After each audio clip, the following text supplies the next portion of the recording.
ان الحمد للہ نحمد ونصلی علی رسول الکریم اما بعد فاعوذ باللہ من الشیطان الرجیم بسم اللہ الرحمن الرحیم لقد کان لکم فی رسول اللہ اسوۃ حسنہ لمن کان یرجو اللہ والیوم الآخر وعن ابی قتادہ رضی اللہ عنہ قال قال رسول اللہ صلی اللہ علیہ وسلم صیام یوم عرفہ انی احتسب علی اللہ ان یکفر سنۃ التی قبلہ والتی بعدہ رواہ ابن ماجہ وصححہ الالبانی۔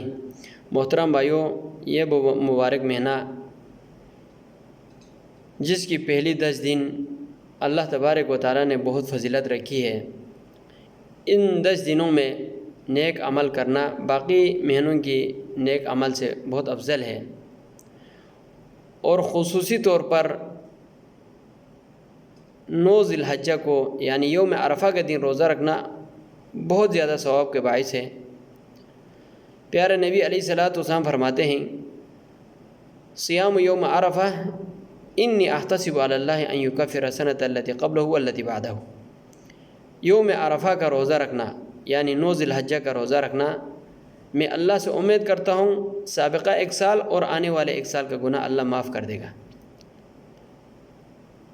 محترم بھائیوں، ہم میں سے کون ہے جو گناہ گار نہیں ہے، جس نے کبھی گناہ نہیں کیا؟ ہم گناہ کا پتلا ہے، ہماری یہ ڈھانچہ گناہ کا ایک ڈھانچہ ہے۔ تو اللہ تبارک و تعالیٰ نے پیارے نبی علیہ الصلوۃ والسلام کے زبانی ایک عظیم پیکیج دی ہے، تو اس پیکیج کو حاصل کرنا بہت بڑی اعزاز کا باعث ہے۔ صرف 1 دن ہے، اگر 1 دن روزہ رکھے تو ہمارے 1 سال سابقہ 1 سال اور آنے والے 1 سال کا گناہ معاف کر دے، تو ہمیں اور کیا چاہیے؟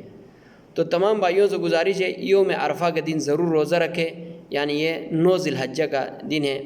سعودی عرب میں یوم السبت یعنی ہفتے کے دن، اور مختلف بلدان میں اپنے 9 ذی الحجہ کے اعتبار سے ہر ایک روزہ رکھے گا۔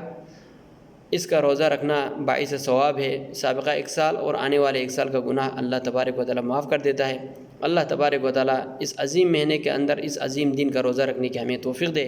وآخر دعوانا ان الحمد للہ رب العالمین۔